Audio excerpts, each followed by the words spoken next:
नमस्कार, मैं हूं अंकुर और आप देख रहे हैं सत्य हिंदी का न्यूज बुलेटिन। एक नजर अब तक की सुर्खियों पर। नेहरू को लेकर पीएम मोदी के बयान की कांग्रेस निंदा कर रही है। कांग्रेस नेता प्रियंका गांधी ने कहा है कि भारतीय चेतना के अभिभावक पंडित नेहरू क्या भारतीयों को आलसी मानते थे। कल लोकतंत्र के मंदिर संसद में प्रधानमंत्री मोदी जी ने ठीक यही आरोप पंडित नेहरू पर लगाया। क्या इसमें जरा सा भी सच्चाई है? कुछ भी सोचने से पहले पंडित नेहरू का वो भाषण पढ़े और सुन लीजिए। यहीं से मोदी जी कोट कर रहे हैं। 15 अगस्त 1959 को उन्होंने कहा था, जब तक हिंदुस्तान के लाखों गांव नहीं जागते, आगे नहीं बढ़ते, तो सिर्फ बड़े शहर हिंदुस्तान को आगे नहीं ले जाएंगे। वे बढ़ेंगे अपनी कोशिश से, अपनी हिम्मत से, अपने ऊपर भरोसा करके। हमारे लोग अपने ऊपर भरोसा करना भूलकर समझते हैं कि और लोग मदद करें। मैं चाहता हूं कि लोग बागडोर अपने हाथों में ले लें। तरक्की नापने का एक ही गज है कि कैसे हिंदुस्तान के 40 करोड़ आगे बढ़ते हैं। कौम अपनी मेहनत से आगे बढ़ती है। जो मुल्क खुशहाल हैं वो अपनी मेहनत और अक्ल से आगे बढ़े हैं। हमारे हिंदुस्तान में काफ़ी मेहनत करने की आदत आमतौर से नहीं हुई है। हम भी मेहनत और अक्ल से बढ़ सकते हैं। इंसान की मेहनत से सारी दुनिया की दौलत पैदा होती है। ज़मीन पर किसान काम करता है या कारखाने में कारीगर उनसे काम चलाता है। कुछ बड़े अफसर दफ्तर में बैठकर दौलत पैदा नहीं करते। दौलत मेहनतकश लोगों की मेहनत से पैदा होती है। तो हमें अपनी मेहनत को बढ़ाना है। प्रियंका ने कहा कि आज़ादी के बाद हमारे करोड़ों लोगों के सामने पेट भरने की चुनौती थी। अंग्रेजों की गुलामी, लूट और शोषण ने देश को खोखला कर दिया था। अकाल और भुखमरी से लाखों मौतें हुई थी। ऐसे मुल्क का प्रधानमंत्री अपनी जनता से कहे कि हमें अपने पैरों पर खड़ा होना है, जी तोड़ मेहनत करनी है, विकसित मुल्कों का मुकाबला करना है, क्या ये गुनाह है? नए आज़ाद हुए मुल्क का प्रधानमंत्री अपनी जनता को आत्मनिर्भर बनने के लिए प्रेरित करे तो क्या ये जनता का अपमान है? प्रियंका ने कहा कि देश के पहले प्रधानमंत्री के भाषण की कुछ पंक्तियां लेकर गलत तरीके से पेश करना शर्मनाक तो है ही। इससे यह भी पता चलता है कि हमारे स्वतंत्रता आंदोलन और राष्ट्र निर्माण के ऐतिहासिक संघर्षों के प्रति प्रधानमंत्री मोदी जी, भाजपा और आरएसएस के मन में कितनी कटुता भरी है। बात सिर्फ इतनी नहीं है कि वो किसी एक लाइन वक्तव्य, कार्यक्रम, निर्णय को विकृत करके पेश करेंगे और हम उसकी सफाई देंगे। बात यह है कि सत्ता और देश की मीडिया के शीर्ष पर बैठे मोदी जी जब ऐसी हरकत करते हैं तो क्या ये उनको उनके पद की गरिमा को शोभा देती है या उनसे ये उम्मीद करना बेईमानी है? कांग्रेस पार्टी ने मंगलवार को पीएम मोदी पर गहरी असुरक्षाओं और हीन भावना से ग्रस्त होने का आरोप लगाया है। कांग्रेस के महासचिव जयराम रमेश ने कहा कि प्रधानमंत्री कल लोकसभा में बिल्कुल बेतुकी और बकवास बातें करते रहे। सदन में उनका यह सबसे निम्न स्तर था। आज राज्यसभा में भी वो निसंदेह से दोहराएंगे। वो गहरी असुरक्षाओं और हीन भावना से ग्रस्त हैं। इसी वजह से वो नेहरू पर सिर्फ राजनीतिक नहीं बल्कि बेहद घटिया ढंग से व्यक्तिगत हमले भी करते हैं। पूर्व प्रधानमंत्री जवाहरलाल नेहरू और इंदिरा गांधी पर पीएम मोदी की तीखी टिप्पणी के एक दिन बाद जयराम रमेश ने कहा कि बीजेपी के दिग्गज नेता अटल बिहारी वाजपेयी और लाल कृष्ण आडवाणी ने कभी ऐसा नहीं किया। पीएम मोदी ने दावा कर दिया है कि बीजेपी 2024 के चुनाव में 370 सीटें ला रही है और एनडीए 400 सीटें पार कर रहा है। इसको लेकर विपक्ष ने बयान देने शुरू कर दिए हैं। कांग्रेस सांसद केसी वेणुगोपाल ने मोदी के बयान की आलोचना करते हुए कहा कि अब चुनाव कराने की कोई जरूरत नहीं है। उन्होंने कहा कि अब चुनाव की कोई जरूरत नहीं, उन्हें पहले ही 400 सीटें मिल चुकी हैं, तो चुनाव का क्या मतलब है? लोकतंत्र में सब कुछ जनता तय करती है। हमें पूरा विश्वास है कि देश की जनता इस तानाशाही सरकार को बदलने और हटाने का फैसला करेगी। इसके अलावा अधीर रंजन चौधरी ने कहा कि ईवीएम में कुछ रहस्य छिपा हुआ है। लोकसभा चुनाव से पहले बीजेपी और एनडीए की जीत के दावे पर विपक्ष ने सवाल उठाया है। राष्ट्रीय जनता दल के वरिष्ठ नेता और सांसद मनोज कुमार झा ने प्रधानमंत्री मोदी के बयान पर पूछा कि आखिर उनके दावे का आधार क्या है। आरजेडी नेता ने पूछा कि क्या ईवीएम को सेट कर दिया गया है। उन्होंने कहा कि यदि वो कहते हैं कि बीजेपी लोकसभा चुनाव में 370 सीटें जीतेगी और एनडीए 400 से ज्यादा होगी, क्या इसका मतलब ईवीएम सेट है? जब एक तय संख्या बताते हैं तो शक पैदा होता है। बता दें, पीएम मोदी ने सोमवार को लोकसभा में राष्ट्रपति के अभिभाषण पर धन्यवाद प्रस्ताव पर बोलते हुए पार्टी को 370 सीटें मिलने का दावा किया था। उत्तर प्रदेश के बागपत के बरनावा में स्थित लाक्षागृह का फैसला हिंदुओं के पक्ष में आया है। ये विवाद साल 1970 में शुरू हुआ था। सिविल डिवीजन प्रथम कोर्ट के जज शिवम द्विवेदी के फैसले के बाद हिंदू पक्ष ने संतुष्टि जाहिर की है।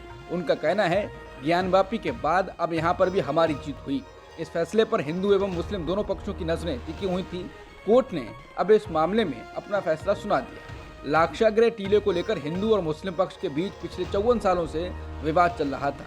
बताया जाता है कि वर्ष 1970 में मेरठ के सरदना की कोर्ट में बरनावा निवासी मुकीम खान ने वक्फ बोर्ड के पदाधिकारी की हैसियत से एक केस दायर कराया था। दावा किया गया था कि लाक्षागृह टीले पर शेख बदरुद्दीन नामक संत की मजार है और एक बड़ा कब्रिस्तान मौजूद है। वक्फ बोर्ड का इस पर अधिकार है। वहीं इसी विवादित 108 बीघे जमीन पर पांडव कालीन एक सुरंग का दावा भी किया गया। दावा किया जाता है कि इसी सुरंग के जरिए पांडव लाक्षागृह से बचकर भागे थे। इतिहासकारों का दावा है कि इस जगह पर जो अधिकतर खुदाई हुई है उसमें जो साक्ष्य मिले हैं वो सभी हजारों साल पुराने हैं, जिसके आधार पर कहा जा सकता है कि यहाँ पर मिले हुए ज्यादातर सबूत हिंदू सभ्यता के ज्यादा करीब हैं। संजय सिंह को सांसद के रूप में शपथ लेने संसद जाने की फिर से अनुमति मिली है। दिल्ली के राउज एवेन्यू कोर्ट ने मंगलवार को आप नेता संजय सिंह को दूसरी बार पुलिस हिरासत में संसद जाने और राज्यसभा सांसद के रूप में शपथ लेने की इजाजत दे दी है। वो 8 या 9 फरवरी को संसद जा सकते हैं। इससे पहले भी अदालत ने उन्हें संसद जाकर शपथ लेने की इजाजत दी थी और वो संसद भी पहुंचे थे, लेकिन राज्यसभा में उनको शपथ लेने की अनुमति नहीं मिली। इसको लेकर आपने सभापति पर कई तरह के आरोप भी लगाए। कांग्रेस नेता आचार्य प्रमोद कृष्णम आजकल कांग्रेस पार्टी की काफी आलोचना करते नजर आ रहे हैं। पिछले दिनों में वो पीएम मोदी से भी मिल चुके हैं। इस बीच अब उन्होंने कहा है कि विपक्षी गठबंधन इंडिया अब वास्तविकता में मौजूद नहीं है। कृष्णम ने कहा कि गठबंधन अपने जन्म के तुरंत बाद कई बीमारियों से ग्रस्त हो गया और उसके बाद उसे वेंटिलेटर पर जाना पड़ा। बिहार के मुख्यमंत्री नीतीश कुमार के पाला पलटने का जिक्र करते हुए प्रमोद कृष्णम ने कहा, जदयू नेता ने गठबंधन का अंतिम संस्कार पटना में कर दिया है। कांग्रेस नेता राहुल गांधी ने कहा है कि ममता बनर्जी अभी भी विपक्षी गठबंधन इंडिया का हिस्सा हैं। राहुल गांधी ने मंगलवार को झारखंड में एक प्रेस कॉन्फ्रेंस के दौरान एक सवाल के जवाब में ये कहा। उन्होंने कहा, अगर आप ममता जी के बयानों को देखें तो पाएंगे वो अभी भी इंडिया गठबंधन का हिस्सा हैं। इंडिया अलायंस के दूसरे सदस्यों में ज्यादातर गठबंधन का हिस्सा हैं। विपक्षी गठबंधन इंडिया से जनता दल यूनाइटेड के बाहर निकलने के सवाल पर राहुल गांधी ने अपनी बात रखी। उन्होंने कहा, बेशक नीतीश कुमार ने इंडिया गठबंधन छोड़ दिया है और वो बीजेपी के पास चले गए हैं। उनके इंडिया गठबंधन छोड़ने की वजहों के बारे में आप अंदाजा लगा सकते हैं, वो चलता है। उन्होंने कहा कि हम बिहार में इंडिया गठबंधन के रूप में ही चुनाव लड़ेंगे। हम इस बात से सहमत नहीं हैं कि हमारे बहुत से सहयोगी इस गठबंधन का हिस्सा नहीं है। उन्होंने ये भी बताया कि सीट शेयरिंग को लेकर गठबंधन के घटक दलों के बीच बातचीत चल रही है। लोगों के अपने अपने स्टैंड्स हैं और ये एक सामान्य सी बात है। लोकसभा चुनाव 2024 नजदीक आते आते राजनीति भी जोर पकड़ने लगी है।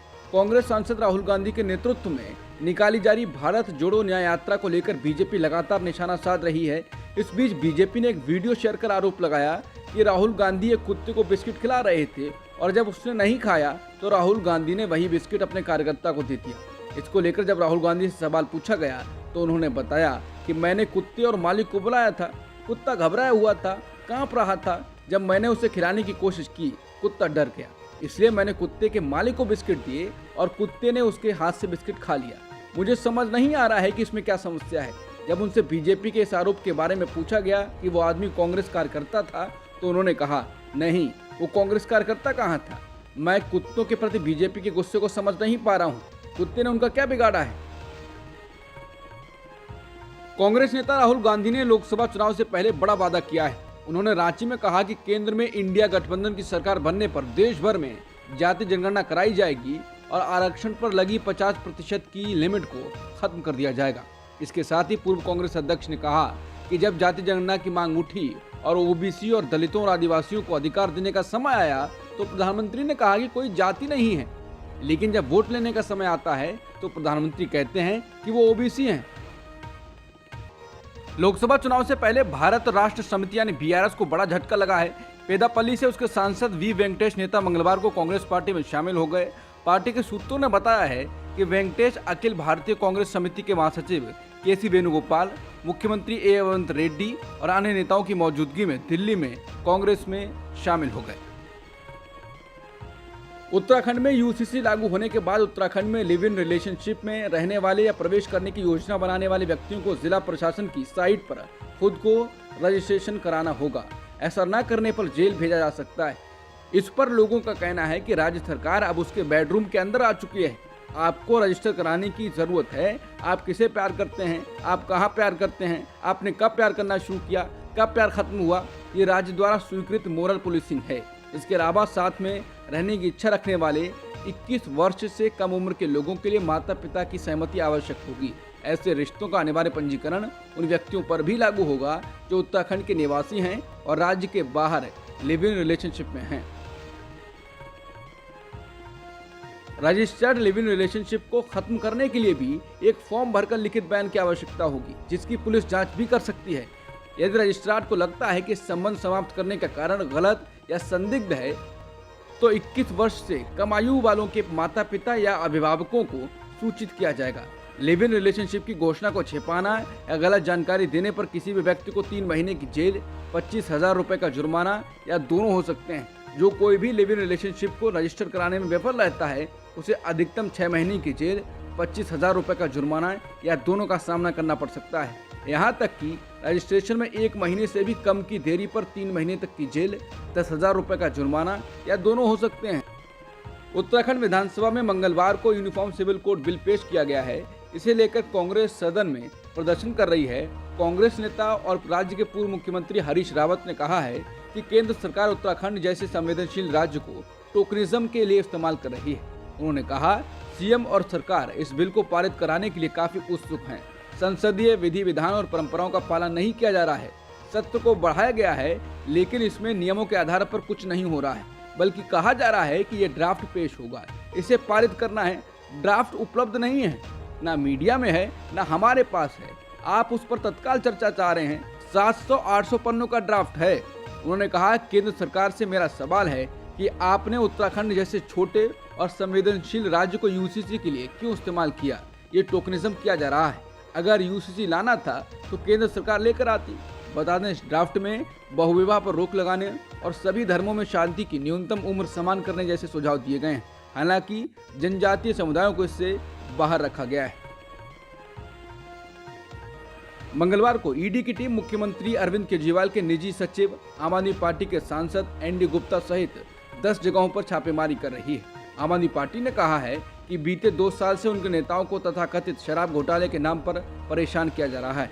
इस पूरे मामले पर कांग्रेस सांसद कार्ति चिदम्बरम ने कहा है कि ईडी को लोगों की भर्ती करनी चाहिए ताकि विपक्ष के हर नेता के यहाँ छापे मारे जा सकें। बीजेपी नेता सुब्रमण्यम स्वामी ने पीएम मोदी पर फिर से निशाना साधा है। उन्होंने कहा है कि टैक्स पेयर का पैसा लगातार विदेश यात्रा पर खर्च करने वाले मोदी ने कल संसद में चीन, मालदीव, बांग्लादेश, म्यांमार, भूटान, नेपाल आदि से भारत माता को मिल रही मार का जिक्र तक नहीं किया। विश्व गुरु हैं या वॉशआउट गुरु हैं। झारखंड के पूर्व मुख्यमंत्री हेमंत सोरेन को ईडी ने गिरफ्तार किया है। हालांकि कुछ दिनों के सियासी संकट के बाद राज्य में एक बार फिर उनके गठबंधन की सरकार बन गई है और मुख्यमंत्री बने चंपाई सोरेन सरकार ने विधानसभा में बहुमत भी साबित कर दिया है। इसके बाद हेमंत सोरेन ने एक भावुक करने वाली स्पीच दी। इसको लेकर आज सामना के संपादकीय में हेमंत सोरेन को लेकर सलाह दी गई है कि वो ना दुखी हो ना ही रोएं। सामना में पूर्व सीएम की तारीफ में लिखा गया है कि हर कोई नीतीश कुमार, एकनाथ शिंदे या फिर अजित पवार की तरह नहीं होता है, कुछ हेमंत सोरेन की तरह स्वाभिमानी भी होते हैं। इसमें कहा गया है कि हेमंत सोरेन के रवैये से पीएम मोदी और अमित शाह को भी इस बात का एहसास हो गया है। सामना में कहा गया है कि महज 7 एकड़ के जमीन सौदे को लेकर मोदी शाह ने हेमंत सोरेन को ईडी से राजभवन में ही गिरफ्तार करवा दिया। बीजेपी को उम्मीद थी कि विधायक टूटेंगे और सरकार गिर जाएगी, लेकिन ऐसा हुआ नहीं। इसके अलावा संपादकीय में कहा गया है कि महाराष्ट्र में 40+40 घाती विधायकों को इन आदिवासी विधायकों से सीखना चाहिए। उन्होंने बदले की राजनीति को जोरदार भाषणों के जरिए चुनौती दे दी। वाराणसी जिला कोर्ट 15 फरवरी को उस याचिका पर सुनवाई करेगा जिसमें ज्ञानवापी मस्जिद परिसर के भीतर अन्य बंद तहखानों का सर्वे कराने के लिए एएसआई को निर्देश देने की मांग की गई है। याचिका में बताया गया है कि ज्ञानवापी में अभी 2 तहखाने बंद पड़े हैं। इनके दरवाजे को पत्थरों से बंद कर दिया गया है, जिनका सर्वे नहीं हो पाया है। ऐसे में इन 2 तहखानों में एएसआई सर्वे से और भी साक्ष्य मिल सकते हैं। पाकिस्तान तहरीक इंसाफ के समर्थन से नवाज शरीफ के खिलाफ चुनाव लड़ने वाली महिला प्रत्याशी पर मंगलवार को आतंकवाद से जुड़े मामले में आरोप तय किए गए हैं। जेल में बंद पूर्व पीएम इमरान खान की पार्टी के नेताओं और समर्थकों पर पंजाब प्रशासन की कार्रवाई के बीच ये मामला सामने आया है। पाकिस्तान के सुप्रीम कोर्ट ने चुनाव आयोग के उस फैसले को बरकरार रखा जिसमें इमरान खान की पार्टी के चुनाव चिन्ह बैट के इस्तेमाल पर रोक लगा दी गई थी। इसके बाद पाकिस्तान तहरीक इंसाफ पार्टी के नेता 8 फरवरी को होने जा रहे आम चुनाव में निर्दलीय चुनाव लड़ रहे हैं। अब तक की सुर्खियों में इतना ही। बाकी खबरों के लिए बने रहिए सत्यहिंदी.com के साथ।